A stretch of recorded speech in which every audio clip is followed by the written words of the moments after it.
Aqui na igreja, desde a virada do ano, a gente começou a ver esse tema. O túmulo está vazio, mas o trono não. Deus está sentado no alto sublime trono, está tudo sob o controle dele. Ele está fazendo o bem, está fazendo sua obra de graça, de maravilha, mesmo quando não vemos, mesmo quando duvidamos, mesmo quando nos perdemos. Ele continua sendo o mesmo, o Deus que está sentado no alto e sublime trono.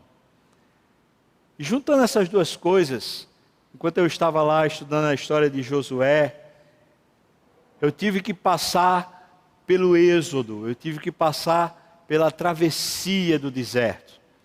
E passando pela travessia do deserto, eu me encontrei com um momento, um episódio, onde Moisés é chamado por Deus para estar na presença dele diante do trono.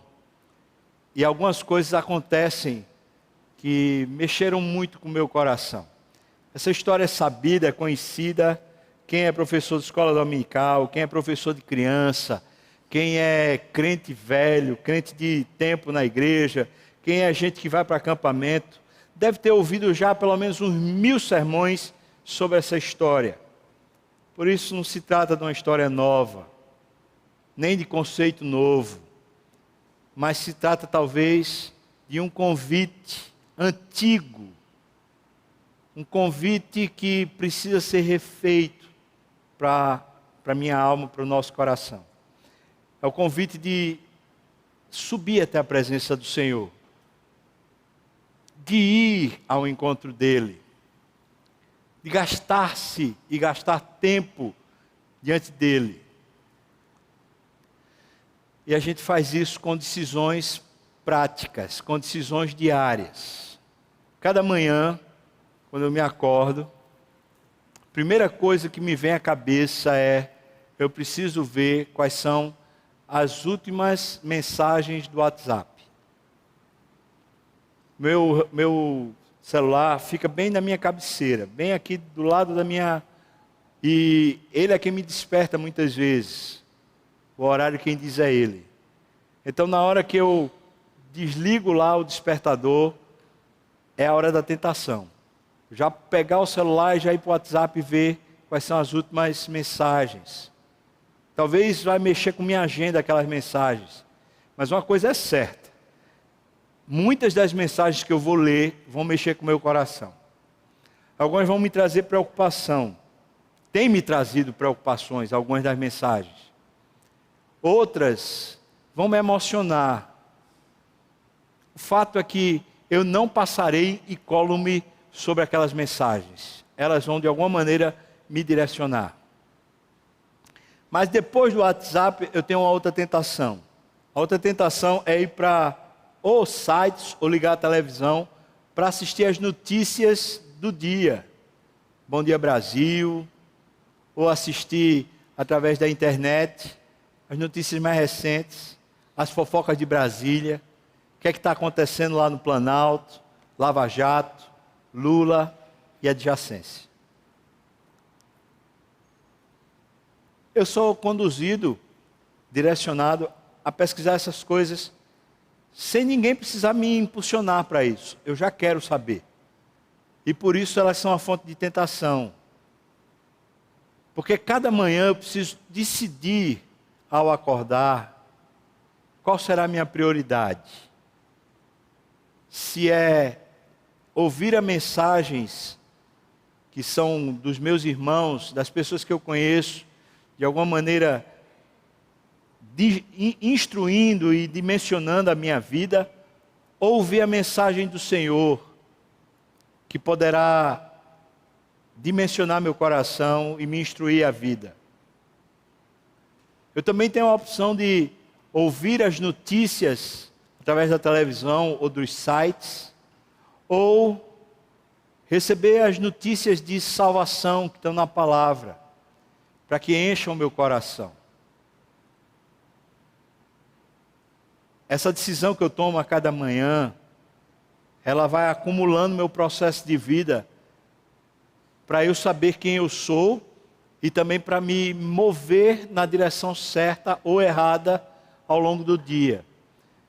É uma decisão só. A decisão é quando eu abro o olho, qual será a minha prioridade. Minha prioridade será Deus ou minha prioridade será qualquer outra coisa? Deus ou qualquer outra coisa? O que será primeiro? E quando eu me movimento, ou seja, na hora que eu sou impulsionado a algum desses dois movimentos, ou buscar a Deus, ou buscar as outras coisas, nesse movimento, de alguma maneira, eu já estou denunciando o que é primeiro para mim. Qual é a primeira coisa que realmente importa para mim? E sem perceber, óbvio que a gente não faz essa leitura, sem perceber, eu já estou na vida, ou através da presença de Deus, ou através das presenças muitas que vão se amontoar durante o dia. Eu vou me encontrar com minha esposa, com meus filhos, certamente. Também vou me encontrar com pessoas que trabalham aqui na igreja. Eu vou me encontrar com pessoas na rua. Eu vou me encontrar com pessoas na internet. E tudo isso vai ser a agenda do dia. E muitos processos acontecerão. Mas aquilo que eu decidi na hora que eu acordei, será um efeito acumulativo para o dia todo, depois para o outro dia, depois para o outro dia, para o mês e para o ano. Essas férias eu estava ouvindo um pastor pregando, e ele estava fazendo uma proposta para a igreja dele, dizendo assim: que tal, em vez de a gente desejar um feliz ano novo, a gente desejar um feliz novo homem para 2017, uma feliz nova vida para 2017. E a proposta da pregação era essa, era que a gente pode se fazer novo a cada manhã, a gente pode renovar expectativas boas, a gente pode encher o nosso coração de graça, de verdade, de poder a cada manhã para a vida. Mas isso é uma decisão pequena, simples, precisa ser tomada logo na hora que acorda, logo na hora que o dia nasce para cada um de nós. Durante essas férias eu tive o privilégio de poder ter mais tempo do que o que eu tenho normalmente para minha devocional, poder ler e ficar ali entretido na leitura. Não era para pregar, era para ficar maravilhado. Durante esse período, eu pude fazer umas caminhadas, lugares lindos, e eu ficava ali chorando, orando, sonhando, enquanto meu coração se reabastecia na presença do Senhor. Eu percebi que eu tenho estado tão distante de Deus. Ainda que eu faça exercícios devocionais de manhã, eu pelo menos procuro fazer, mas eu tenho percebido que eu faço os exercícios, mas a devoção não está lá. Em outras palavras, eu faço o que tem que ser feito, mas meu coração não estava anelando pela presença do Senhor, não estava enamorado de Deus. Isso faz toda a diferença. E esse texto aqui me convidou a voltar a olhar o trono de onde eu posso estar embevecido, eu posso estar tomado por essas dimensões. Queria convidar você a abrir sua Bíblia no livro de Êxodo, capítulo 32, a partir do versículo 30, até o capítulo 33 todo. Essa história, como falei, é bem conhecida, e a história é quando Moisés está conversando com Deus, diante do seu trono, e ele está em cima do monte, e ele viu Deus. Êxodo capítulo 32, a partir do versículo 30, até o capítulo 33 todo. Vamos lá? Diz assim: no dia seguinte, disse Moisés ao povo: vós cometeste grande pecado. Agora, porém, subirei ao Senhor, e porventura farei propiciação pelo vosso pecado. 31. Tornou Moisés ao Senhor e disse: ora, esse povo cometeu um grande pecado, fazendo para si deuses de ouro. Preste atenção, deuses de ouro. Diz o versículo 32. Agora, pois, ó Deus, perdoa-lhe o pecado, ou se não, risca-me, peço, do livro que escreveste. Então disse o Senhor a Moisés: olha só, Moisés, eu riscarei do meu livro todo aquele que pecar contra mim. Vai, pois, agora e conduze o povo para onde te disse. Eis que o meu anjo irá diante de ti, porém, no dia da minha visitação, eu vingarei neles o seu pecado. Feriu, pois, o Senhor ao povo, porque fizeram um bezerro que Arão fabricara.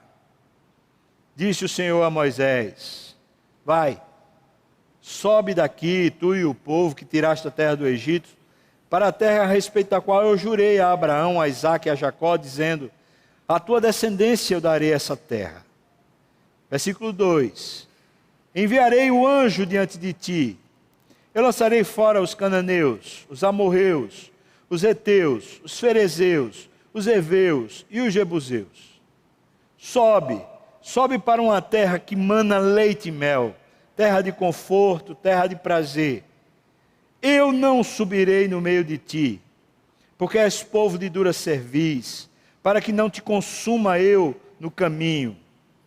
Ouvindo o povo essas más notícias, pôs-se a prantear, e nenhum deles vestiu os seus atavios. Porquanto o Senhor havia dito a Moisés: dize aos filhos de Israel: és povo de dura cerviz, se por um momento eu subir no meio de ti, eu te consumirei. Tira, pois, de ti os atavios, para que eu saiba o que te hei de fazer. Então os filhos de Israel tiraram de si os seus atavios, desde o monte de Horebe em diante. Ora, Moisés costumava tomar a tenda e armá-la para si lá fora, bem longe do arraial. Ele chamava a tenda da congregação. E todo aquele que buscava ao Senhor saía à tenda da congregação que estava fora do arraial. Quando Moisés saía à tenda, lá fora, todo o povo se erguia, cada um ao pé à porta da sua tenda, e olhavam pelas costas até entrar ele na tenda.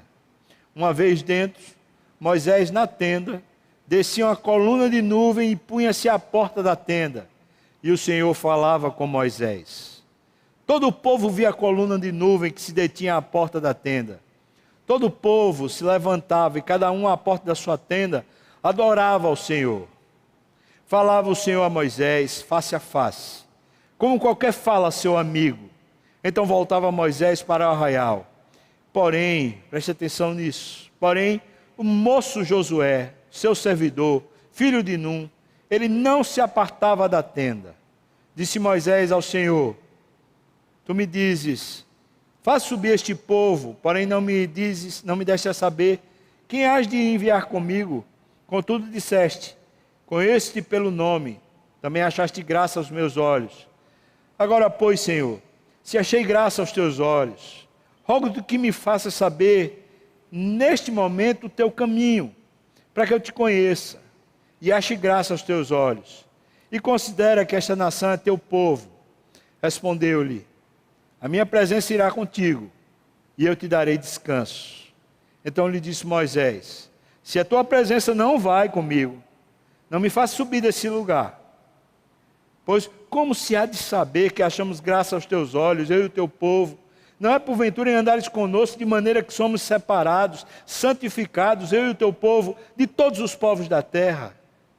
Disse o Senhor a Moisés: farei isso também que disseste, porque achaste graça aos meus olhos, e eu te conheço pelo teu nome. Então ele disse: rogo-te que me mostres a tua glória. Respondeu-lhe: ó só, Moisés, farei passar toda a minha bondade diante de ti, e te proclamarei o nome do Senhor. Terei misericórdia de quem eu tiver misericórdia, me compadecerei de quem eu me compadecer. E acrescentou: não me poderás ver a face, porquanto homem nenhum verá minha face e viverá. Disse mais o Senhor: eis aqui um lugar junto a mim, e tu estarás sobre a penha. Quando passar a minha glória, eu te porei numa fenda da penha, da rocha, e com a mão te encobrirei, até que eu tenha passado. Depois, em tirando eu a mão, tu me verás pelas costas, mas a minha face não se verá. Amém. Vamos orar, irmãos. Senhor, eu te peço que me dês unção, clareza, daquilo que é tua mensagem, daquilo que o Senhor quer ensinar ao teu povo nesse texto. Mais do que isso, Pai, eu também te peço que a todos nós nos dê um coração pronto para receber, a unção para ouvir, a unção para entender, a unção para acolher aquilo que tu tens para nós. De maneira, Deus, que não seja um exercício perdido, seja pela minha falha ou seja pela falha dos meus irmãos, esse momento que a gente tiver aqui. Seja um tempo para a tua glória e um tempo para o nosso crescimento e para nos abençoar. Nós te pedimos isso no nome de Jesus. Amém e amém. Ok, então eu estava lá. E esse texto mais uma vez falou comigo. Deixa eu contar para você a história desse texto, antes que aconteça esse episódio. Desde o capítulo 19 de Êxodo, a gente vai encontrar um convite de Deus para fazer uma aliança com aquele povo. Aquela mesma aliança que ele já tinha feito lá com Abraão. E ele chama o povo e diz: sobe um monte, vem para a minha presença, eu quero conversar com você. Capítulo 19. Diz um bocado de recado para Moisés. Moisés passa o recado para o povo e diz: o povo diz, tudo que o Senhor disse a gente vai fazer, mas a gente não vai subir o monte. Sobe você, Moisés. O monte era um espetáculo aterrador. Diz o texto lá em Hebreus que era uma coisa terrível. Lá no cimo do monte havia nuvens espessas, raios, trovões, relâmpagos. Mais do que isso, havia trombetas ressoando. O monte estava tomado pela presença do Senhor. Até um animal, se tocasse naquele monte, morreria. E o povo olhou para aquele cenário e falou assim: quem é capaz de subir? Vou nada.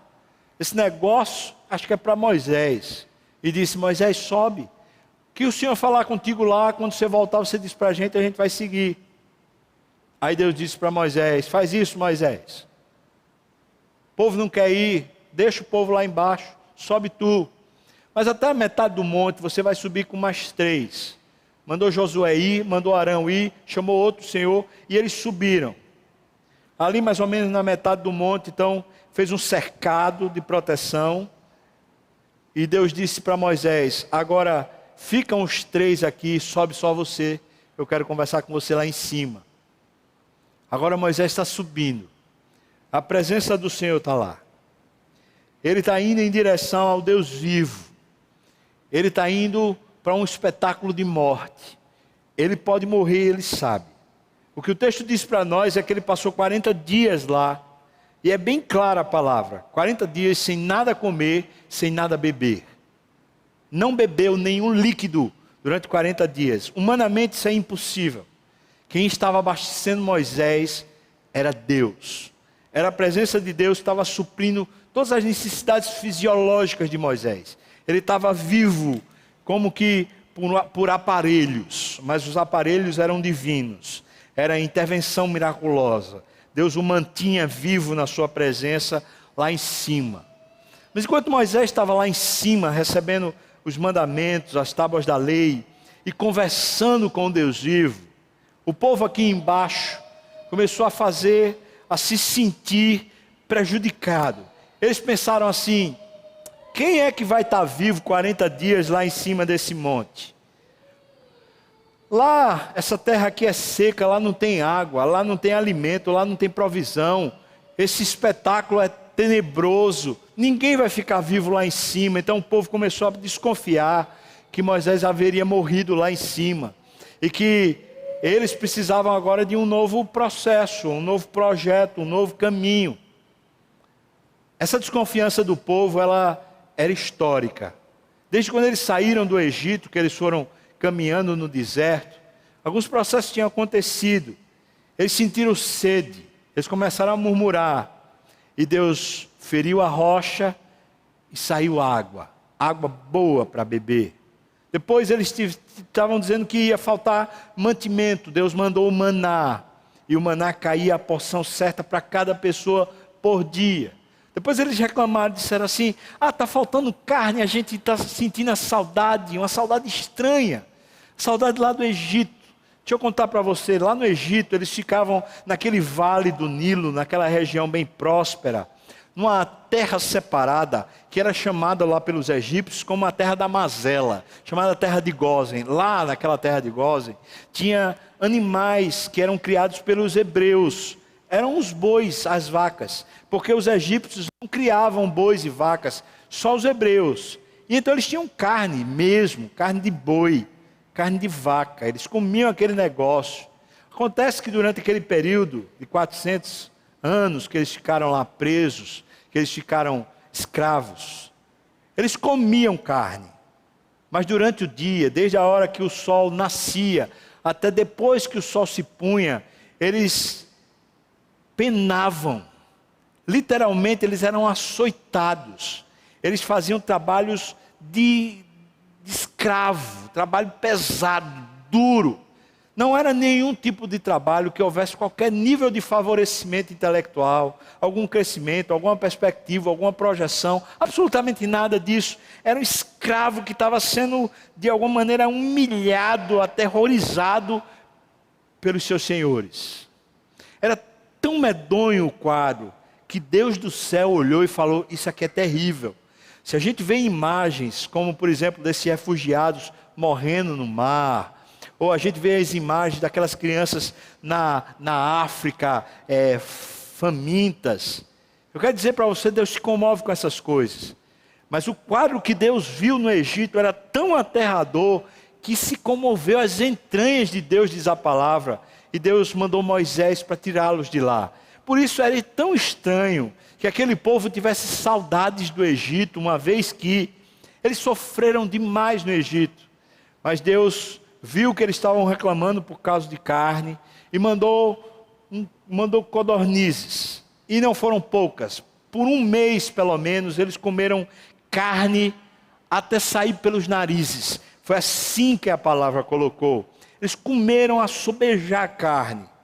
Cada uma das reclamações, Deus proveu.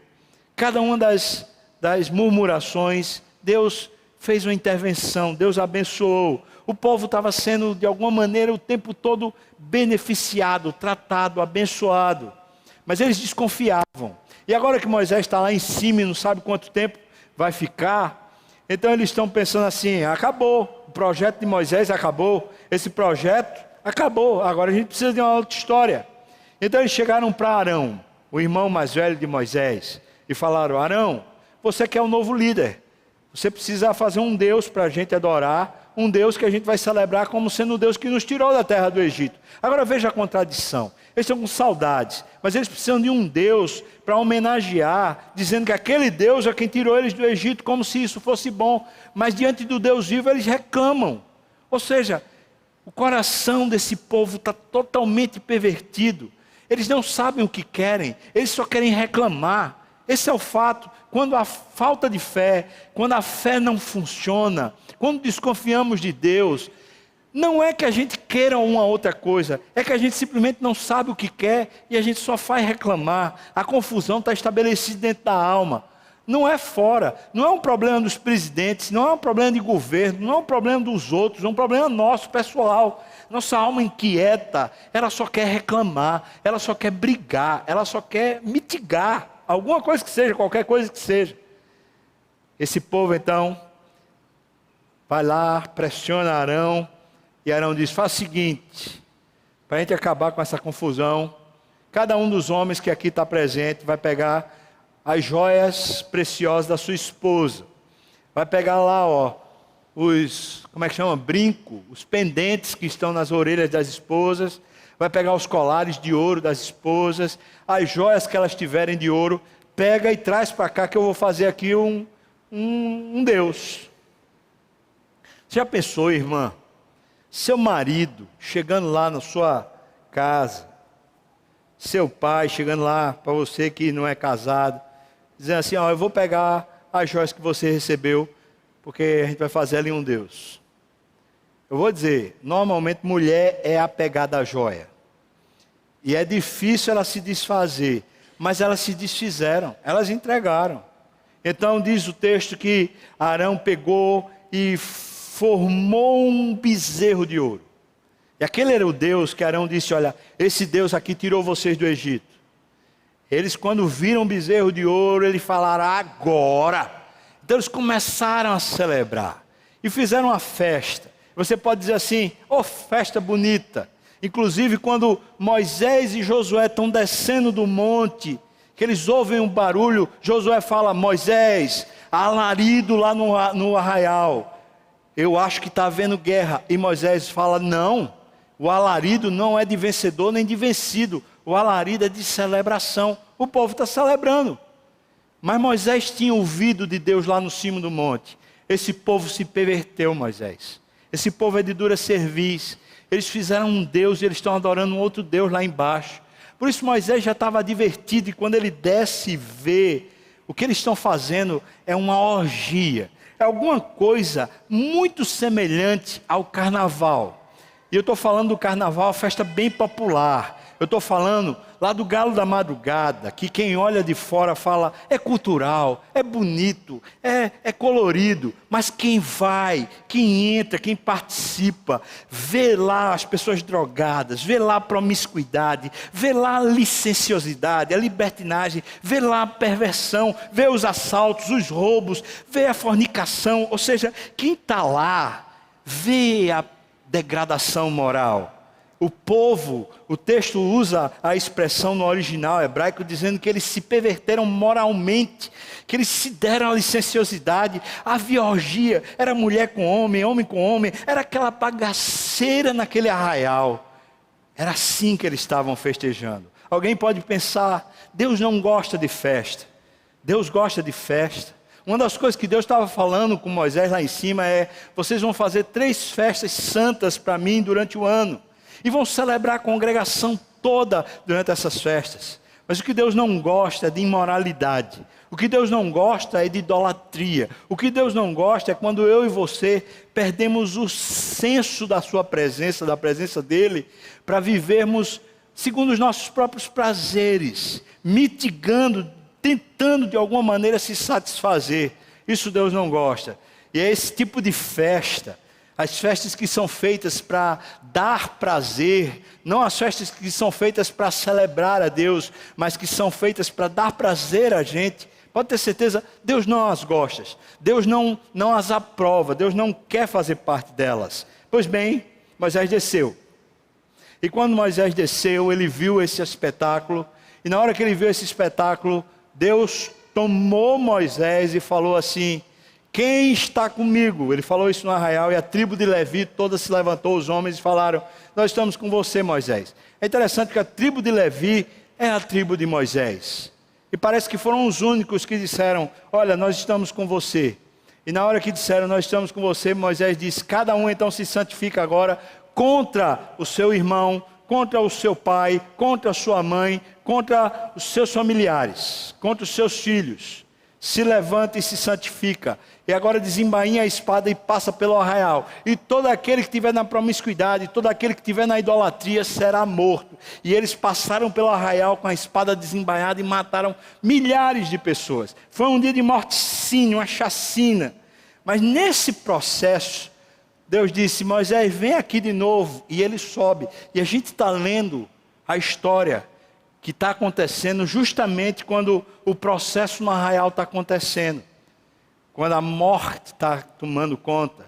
Quando o povo está estarrecido porque viu Moisés. Quando a coisa parece que mudou. Enquanto lá está acontecendo a bagaceira, Moisés é levado de volta. E lá em cima do monte, então, começa a acontecer uma conversa. Essa conversa, ela tem um poder imenso de posicionar, pelo menos para mim, posicionar a gente de volta na presença de Deus. O que é que acontece? Esse mesmo Moisés que mandou passar a espada no meio do arraial, quando ele volta à presença de Deus, ele ouve o seguinte de Deus: ó Moisés, esse povo é teu, esse povo pode seguir adiante sem mim. Eu vou matar tudinho. E Moisés fala: Senhor, se eles vão morrer, se o Senhor vai destruí-los, vamos fazer uma troca? Tira a minha vida e salva eles. Risca-me, salva eles. Você conhece alguém que fez isso? Eu conheço. Jesus Cristo fez isso. Jesus Cristo lá no céu, na presença do trono de Deus, disse para Deus: Senhor, me mata para salvá-los. Me mata. Quando estamos na presença de Deus, irmãos, quando Deus pode ser visto, pode ser apreciado de verdade, alguns sentimentos novos começam a tomar conta do nosso coração. Não são sentimentos de misericórdia por ninguém, nem são sentimentos de bondade pelos outros. São sentimentos de salvação. Não é simplesmente dar um pão a um faminto. Isso é uma boa ação, precisa ser feita. Não é simplesmente agasalhar pessoas que estão sem roupa. Não é dar uma oferta para uma pessoa que está pobre. Não é dar um telhado para uma pessoa que está na rua. Não é só isso. Isso é muito pouco diante do sentimento que vem do trono de Deus. Quando somos tomados pela presença de Deus, o que o nosso coração pleiteia, passa a querer, é que haja salvação na história, salvação na vida das pessoas, salvação aonde Deus nos pôs. Qual é o rebanho que você faz parte? Qual é o rebanho? Porque se vamos até a presença de Deus, se subimos até o monte, o que toma conta do nosso coração é o sentimento de que, oh Deus, risca-me da vida, se não vai salvar as pessoas com as quais eu convivo. Senhor, me risca, se o Senhor não vai salvar o povo das graças. Senhor, me risca, se o Senhor não vai salvar meus filhos. Me risca, risca-me da vida se minha esposa não vai ser salva, Deus. Me risca, eu não tenho sentido de continuar vivendo. Eu não tenho sentido de continuar a jornada aqui na terra, se é para ver os que eu amo morrerem sem Deus. Logo eu percebo que quando chegamos até a presença do trono de Deus, quando o trono de Deus se torna real para nós, um sentimento de missão entra na nossa alma e a gente passa de fato querer que as pessoas sejam salvas. Não é querer que as pessoas vivam bem, é diferente. Não é bem-estar, não é conforto, é salvação, é conhecerem a glória de Deus, é conhecerem o próprio Deus. Deixe-me expor isso melhor. O povo tinha sido prometido a eles que eles iriam para a terra prometida, a terra que mana leite e mel, a terra do conforto. E o povo que está atravessando o deserto, depois de saírem de uma situação de escravidão, mesmo murmurando, foram abastecidos e supridos por Deus em todas as coisas. Mas quando eles sentiram que o projeto de Deus supostamente não daria certo, eles fizeram um Deus de ouro. Isso mostra onde estava, simbolicamente mostra onde estava o coração. O povo queria conforto, o povo queria o que o ouro pode dar, o povo queria o que o dinheiro pode dar, o povo queria a conquista que essa terra pode dar para a gente. E é por isso que Deus diz para Moisés assim: é o seguinte, Moisés, o povo quer conforto, o povo quer uma vida boa, eu vou dar uma vida boa para eles. Tu vais sair daqui da minha presença e vais levar esse povo até lá, a terra que mana leite e mel. Eu não vou mais. Vai você e o povo. Vocês vão ter a vida boa que vocês querem, o conforto que vocês querem. Vai ter, tá tudo funcionando, vocês vão ter. Eu só não vou estar lá. Eu preciso entender à luz desse texto. E quando o meu coração está buscando conforto, quando eu estou no esforço e na dedicação para ter abundância de recursos, de bens, para ter de alguma maneira algum nível de conforto existencial, enquanto a minha jornada é buscando conforto, eu preciso admitir conscientemente que o Deus ao qual eu estou adorando são deuses de ouro.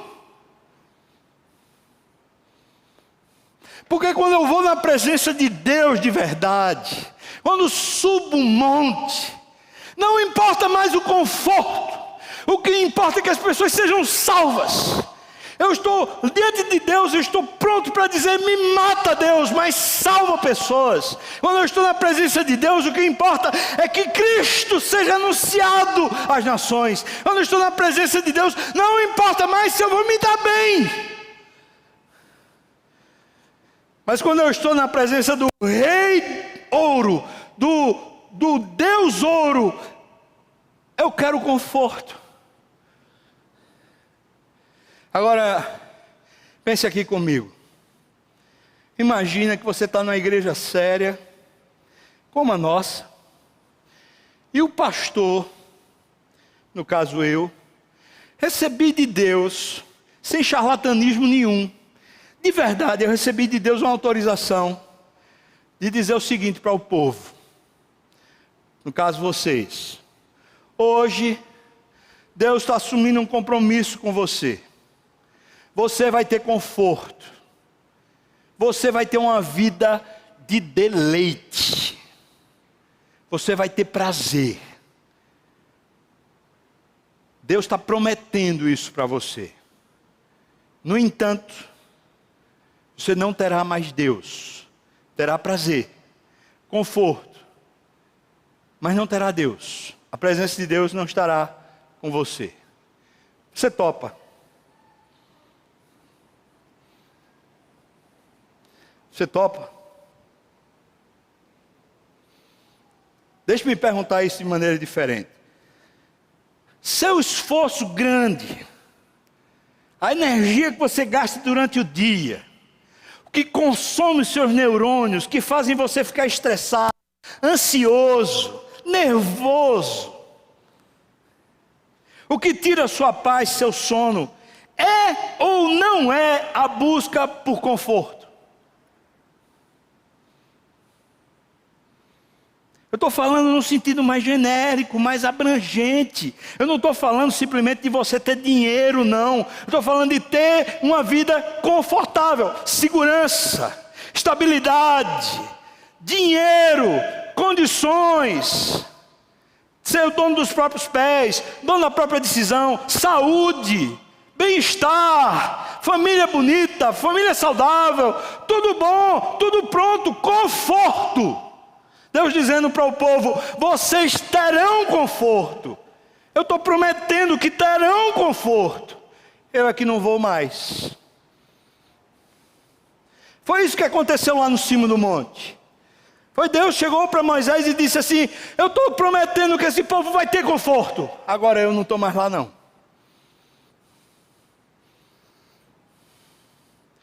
Se hoje eu tivesse a liberdade dada pelo Espírito de dizer para você: hoje, quem quiser nessa igreja, quem hoje quiser ter conforto, vai tê-lo, no nome de Jesus.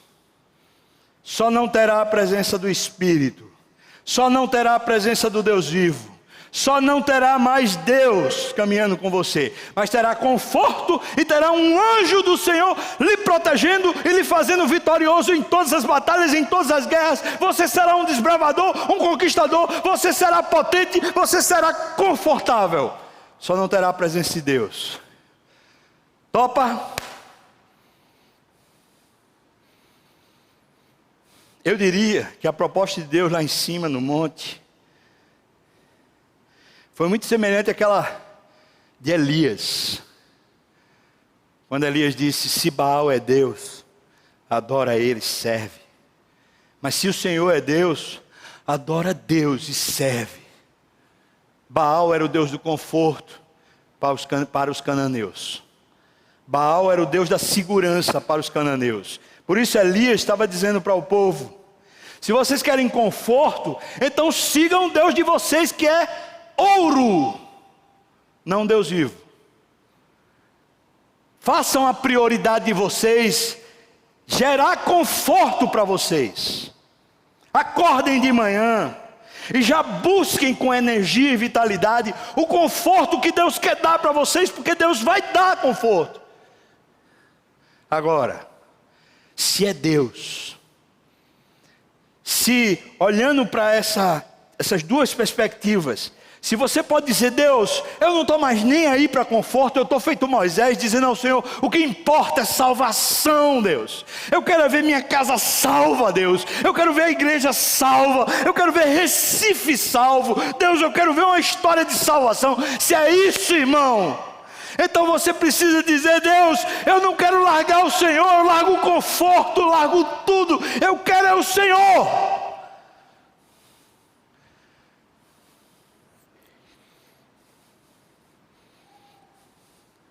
Porque Deus disse para Moisés assim: se eu descer lá, Moisés, eu não quero descer, vou dizer para você por quê, Moisés. Se eu descer lá vai ser juízo, eu vou matar muita gente. É por isso que eu não quero descer lá. É por isso que eu estou mandando um anjo. Um anjo vai guardar e proteger. O anjo vai dar segurança. Se eu chegar lá, eu vou fazer juízo. Sabe o que é que Moisés diz? Senhor, não me faça descer desse lugar sem a tua presença, não. Se só vai o anjo, que vá o anjo. Eu fico aqui e morro com o Senhor. Eu não estou afim de conforto, Deus. Eu estou afim do Senhor. Eu quero é o Senhor. Que o resto se exploda, Deus. Eu quero o Senhor. Sabe o que Moisés está dizendo em outras palavras, irmãos? E isso é crucial. Deus, se a maneira do Senhor se manifestar na minha vida, se a maneira do Senhor se manifestar aos meus familiares, aos meus parentes, se a maneira do Senhor se manifestar à igreja das graças, se a maneira do Senhor se manifestar é através do juízo, que venha, mas venha a sua presença, ainda que seja com juízo, que venha a sua presença. O que eu não posso abrir mão, Deus, é do Senhor. O juízo causa desconforto, o juízo faz a gente ter perdas, o juízo faz a gente sofrer. Mas aqui está um impasse. Moisés está dizendo: eu prefiro o juízo de Deus com Deus do que leite e mel, conforto só com um anjo, sem Deus.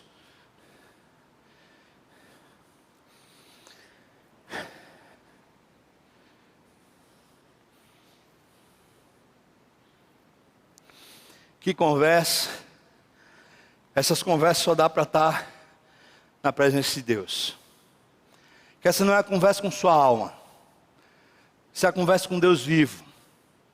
É quando a gente diz: pode vir o que vier, Deus. Eu quero o Senhor. Me gasta, me usa, me mata, mas eu quero ver o Senhor visitando a terra. Eu quero ver a sua glória enchendo a terra. Eu quero ver a manifestação da tua presença na terra, Deus. Não tem sentido, Deus, continuar essa ciranda, continuar essa coisa, a gente ter festa, a gente ter culto, a gente vai em direção à terra prometida sem o Senhor. Não. E aí Deus chega para Moisés e fala assim: eu vou.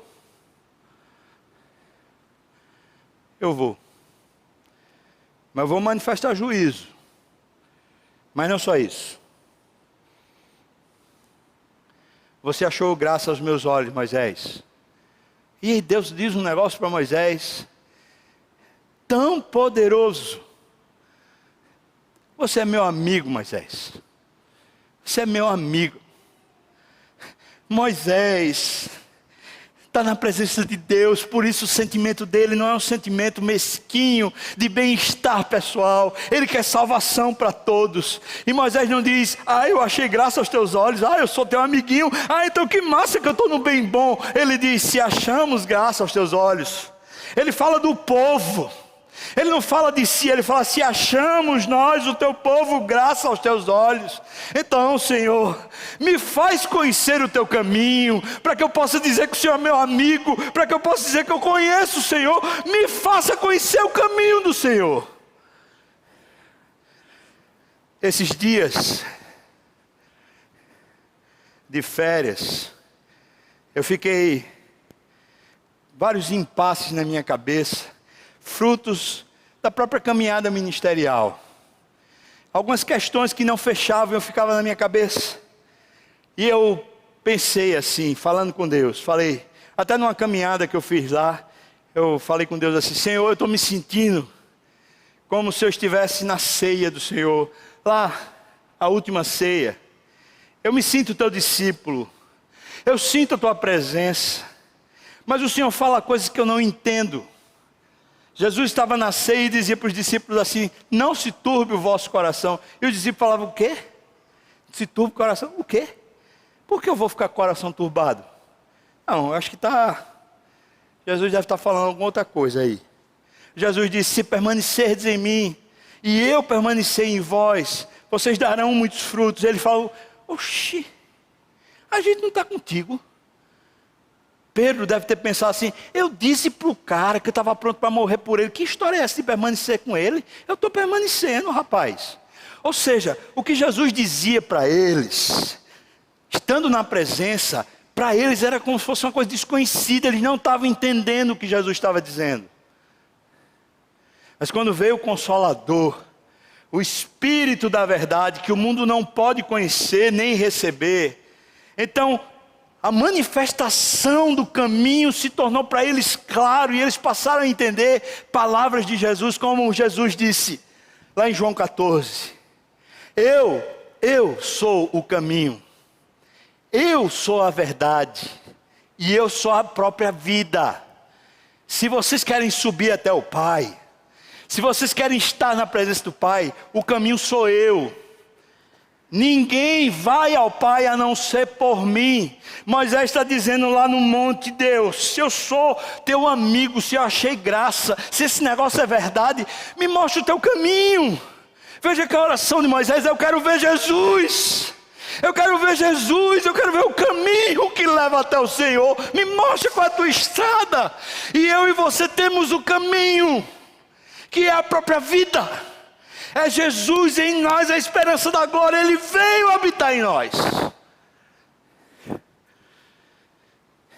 É nessa hora que Moisés se sente pronto para ser ousado.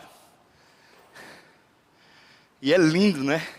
Ele olha para Deus como um amigo e fala: Deus, a gente está aqui nesse negócio tão bom, está faltando uma coisa. Deixa eu ver tua glória. Deixa eu provar esse negócio da tua excelência, da tua plenitude, das tuas conquistas, do teu poder. Deixa eu ver, deixa eu provar a tua glória, Deus. Eu quero ver a tua glória.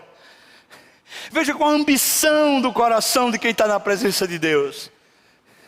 Não é ouro, não é conforto, é a glória de Deus. Eu quero ver tua glória, eu quero ser embevecido pela tua glória. Deixe-me. João, quando foi até a ilha de Patmos e foi levado até o céu por uma porta que se abriu, quando ele se deparou diante do Cordeiro, diante do caminho, diante da verdade, ele caiu como morto, estatalado, e disse: eu fiquei sem voz, eu fiquei sem som, sem palavras, sem nada. Ele era suficiente para mim, para tudo. João viu a glória que Moisés não viu. O trono está acessível para mim e para você. A gente pode subir e, chegando lá, vê-lo e provar o poder e a manifestação da sua glória. É em Abacuque que está dizendo para mim e para você que Deus encherá a terra da sua glória como as águas enchem o mar.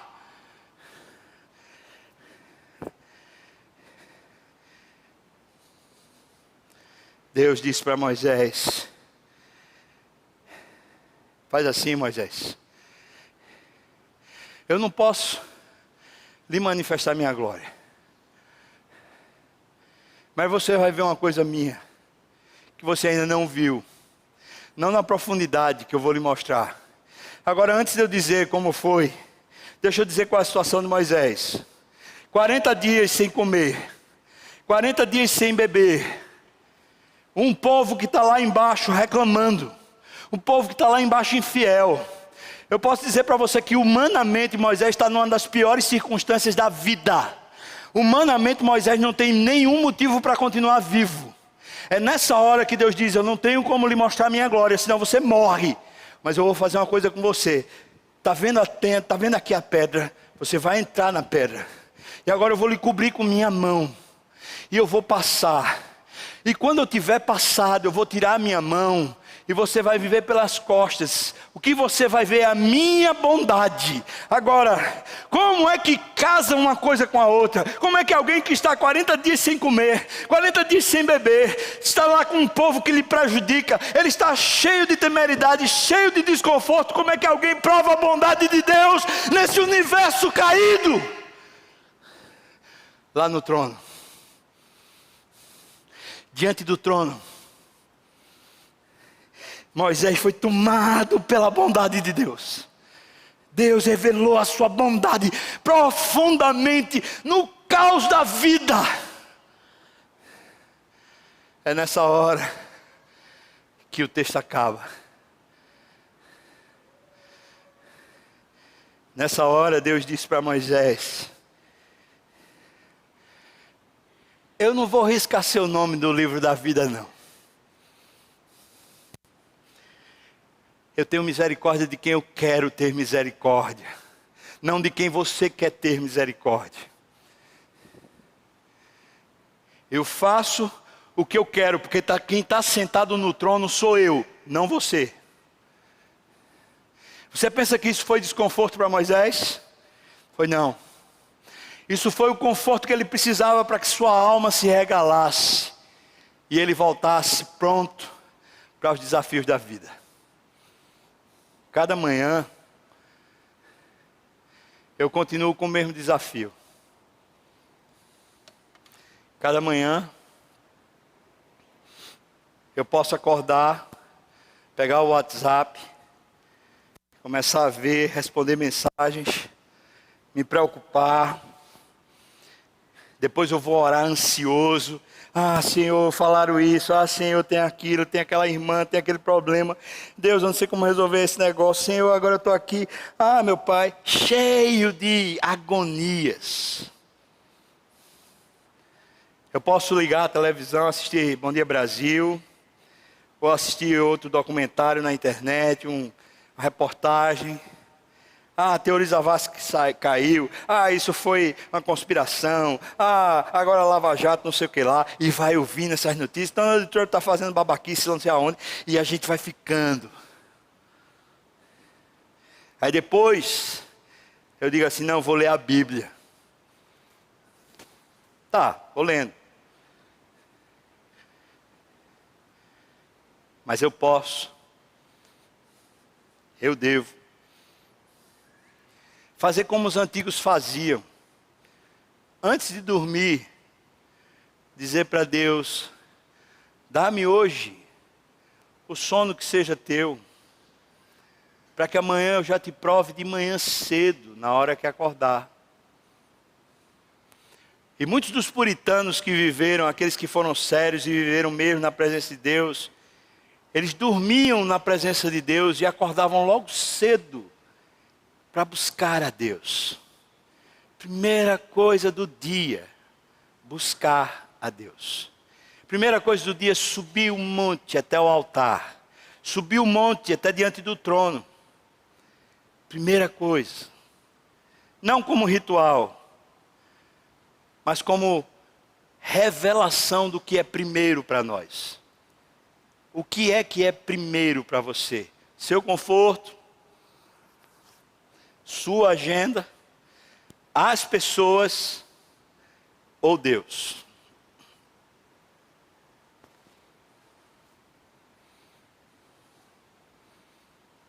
esse texto me convidou a fazer como Josué. Porque Moisés saiu de lá para ir falar com o povo, diz o texto.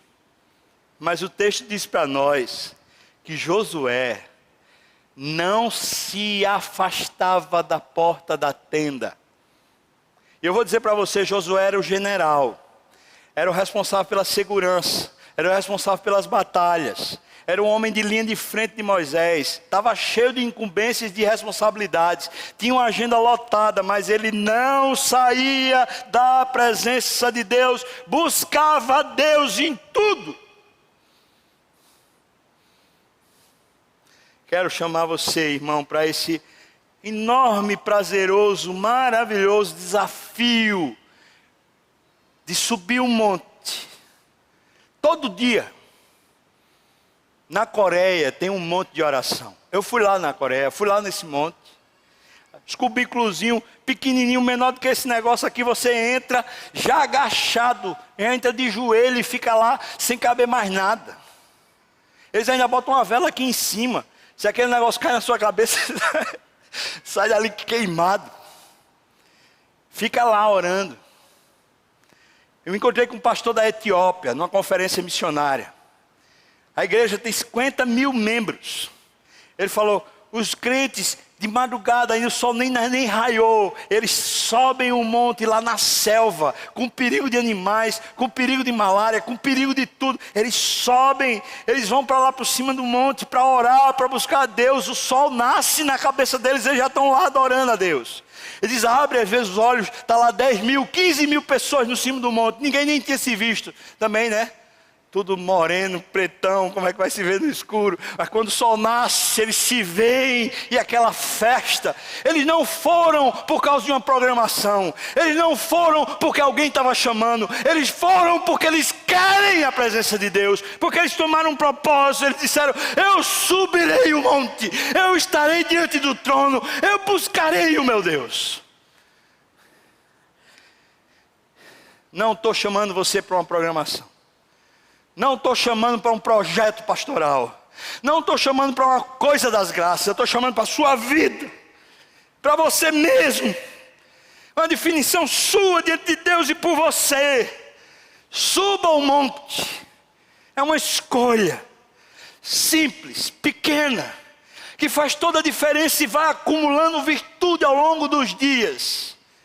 Suba o monte a cada manhã. Primeira coisa, suba o monte. Primeiro olhar, olhe para Deus. O primeiro suspiro seja saudade. Busque o Senhor enquanto o pode achar. Invoque-o enquanto Ele está perto. Ele quer ser achado de nós. Quer fazer mudar a nossa sorte. Quer aplanar as nossas veredas. Quer nos guiar por um caminho mais alto. Quer fazer de nós virtude para a terra. Quer manifestar sua glória na terra. Quer encher essa terra de filhos dEle. Busque.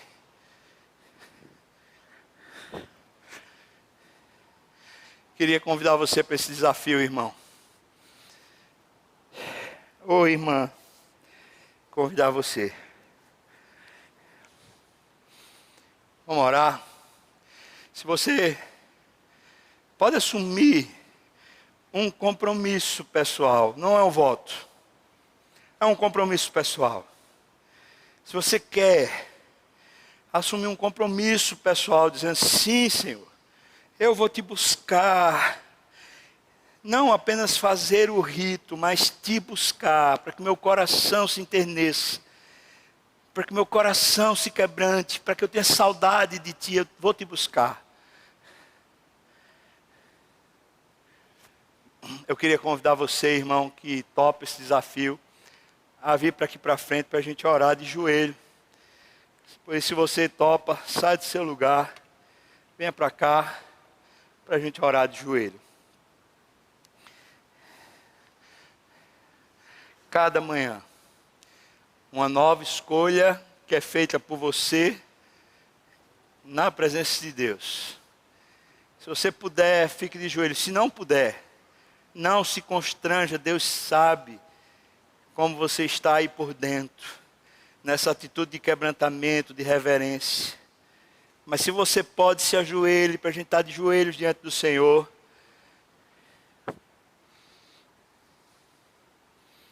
Não é um voto, porque Deus não tem por inocente aquele que vota e não paga. Mas é um compromisso. É uma coisa para ser levada a sério. Buscai, pois, o Senhor em primeiro lugar. Buscar o reino de Deus, a direção de Deus, o governo de Deus e a sua justiça. E todas as demais coisas vos serão acrescentadas.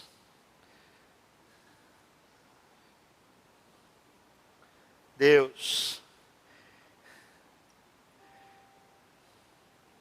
o Senhor sabe a seriedade desse momento para mim, também para os meus irmãos. Estamos aqui consternados, Senhor, para te pedir perdão. Perdão porque temos adorado ao ouro, temos adorado o mamon, temos adorado o conforto,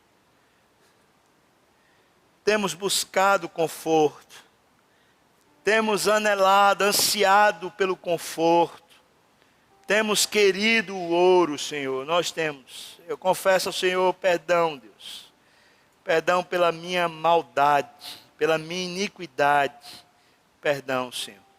Perdão como igreja, quando fazemos o caminho, buscando o conforto pessoal. Perdão, Senhor, como família, quando fazemos isso na nossa casa. Em vez de querer filhos para o Senhor, queremos filhos para o sucesso. Perdão. Perdão, Deus. Quando vemos pessoas que caminham ao nosso lado, indo para o inferno, isso não dói no nosso coração. Perdão, Senhor. Perdão quando vemos pessoas passando necessidade, passando escassez, e isso não nos comove, perdão. Mexe, Senhor, mexe. Eu não sei como o Senhor pode nos visitar, mas se tiver, Deus, de ser com juízo, ó Deus, a tua misericórdia seja abundante, Deus. O que precisamos de Ti é o que queremos. Nós queremos o Senhor. Venha, Deus. Não nos deixe sair desse lugar sem a Tua presença. Não nos deixe, Pai, sair apenas com um anjo e com a vida confortável, Pai. Queremos o Senhor. Ajuda-nos a cada manhã a lembrarmos, a querermos.